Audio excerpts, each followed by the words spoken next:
Matter of great urgency. If you find yourself... Oh boy, they're onto us. Better find We Barney. wanted players to realize that they've been spotted and the Combine are now aware of their arrival at the train station. It sounds like a simple task, but it actually took a lot of thought to draw the players' attention to the various events that communicate this message. First, a train horn sounds, which gives Alex an opportunity to mention that the station is in sight. Next, the lights go off to grab the player's attention and to make the monitors stand out in the dark. At this point, the player should be looking at one of the monitors, so finally, the Kleiner transmission is interrupted briefly by a Combine advisor. Originally, the advisor appeared on a jumbotron outside, but we were never able to reliably make playtesters look at it. The flashing Combine camera should also provide some indication that trouble is brewing. Though it's not a proper gate, the zombie draped over the exit is designed to slow the player down just long enough for Alex to finish her lines.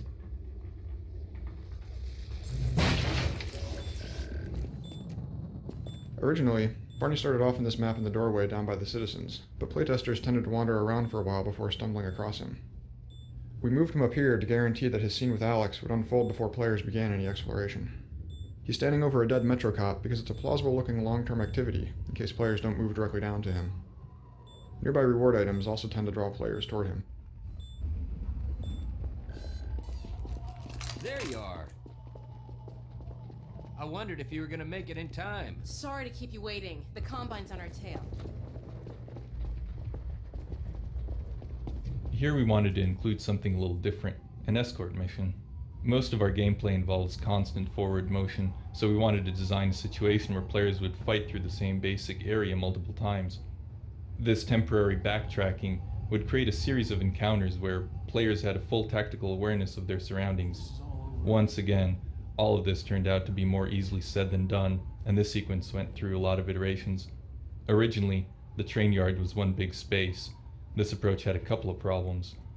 Since players had a constant unbroken view of the entire area, it was virtually impossible to maneuver enemies into position for stage combat events, and because they could always see the goal, players didn't get much of a sense that they were leading citizens somewhere the citizens couldn't get to on their own. Ultimately, we broke the environment into two different spaces, a parking lot and a maintenance building.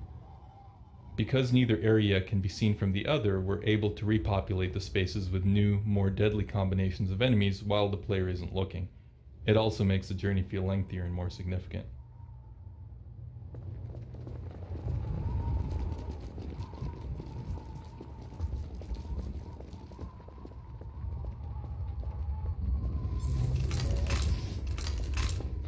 We wrestled with the problem of plausibly repopulating this area with soldiers between each trip. After several iterations, we decided to have the soldiers jump in through some high windows. This solution has several advantages beyond maintaining incredible fiction. It makes the incoming enemies more immediately visible, and, since the windows are unreachable from the ground, players aren't able to exit through them. Plus, leaping soldiers turn into tumbling ragdolls when shot, which is always entertaining. I'm counting on you.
Good luck. See you when I see ya. We needed a train station, but we didn't want something that was too similar to the one in Half-Life 2. We decided to give this station a more industrial look, to make it a place where trains were repaired and freight was offloaded. We included some Combine elements to help explain why the Strider can't fire through the various strategic barricades required by the game design.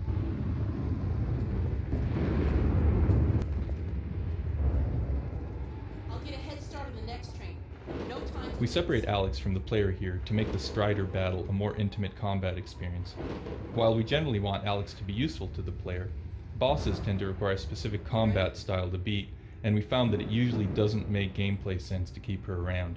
Plus, boss battles are the player's big hero moments, and having too much help dilutes a sense of individual accomplishment. Alex more or less sits out all of our boss encounters. Shall we?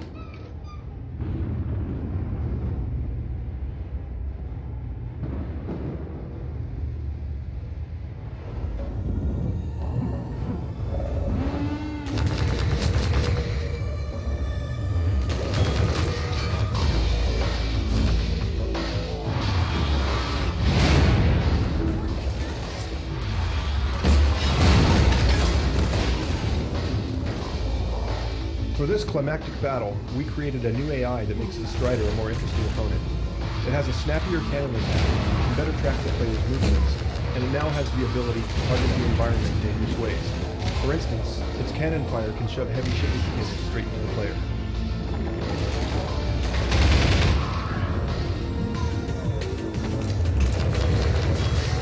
This shipping container used to be accessible only after the player destroyed a padlock. Given the amount of stress during this part of the game, even a simple puzzle, in this case, destroying a lock, would be completely missed by the player. In the end, we felt like the arena we had built for the player to fight the Strider was fun enough without this added element, so we removed it.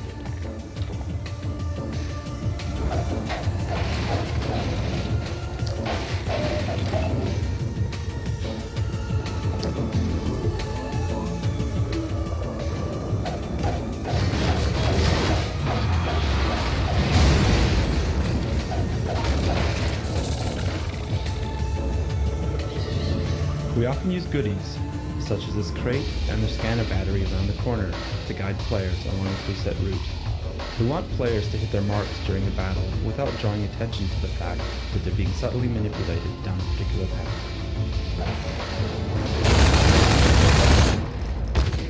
We wanted to keep the tension high in this fight, but we also realized that players would need some cover.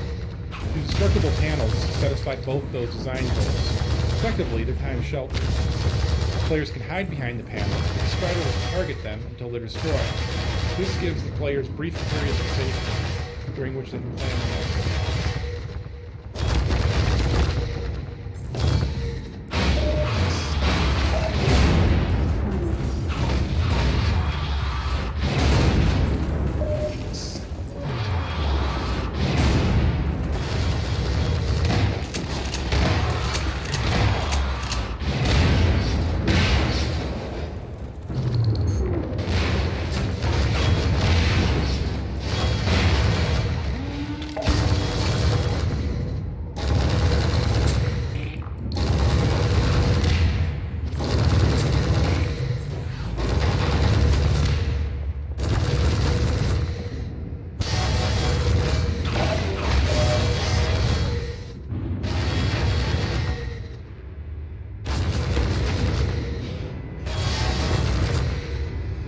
We noticed during playtesting that players were often too afraid of the Strider's weapons to stand in front of it and fire rockets. This was kind of a problem because rockets are virtually the only way to kill a Strider. To help players, we modified the Strider's AI so that a player launches a rocket will significantly delay the Strider's attack. This battle of reflexes lets players guide their missiles with safety as long as they get their shot off before the Strider does.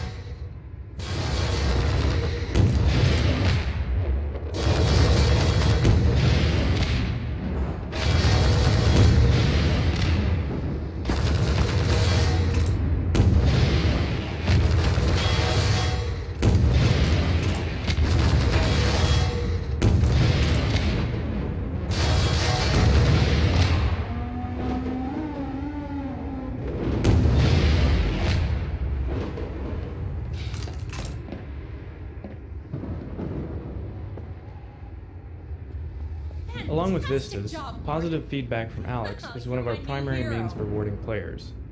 In this case, Alex's excitement over the Strider's destruction adds a sense of closure to the battle, and gives players the satisfaction that someone witnessed and appreciated their heroics. The train the player rides out of City 17 had two major design goals. It had to visually connect the end of Episode 1 to the beginning of Episode 2, and it also needed to address the functional gameplay requirements of the second episode.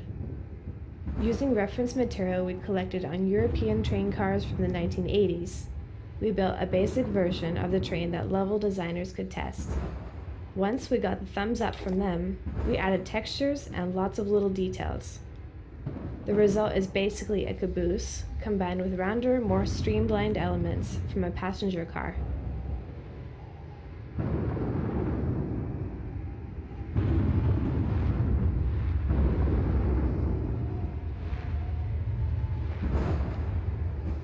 Apart from being a big visual payoff to the episode, there were several story requirements that this ending sequence needed to convey.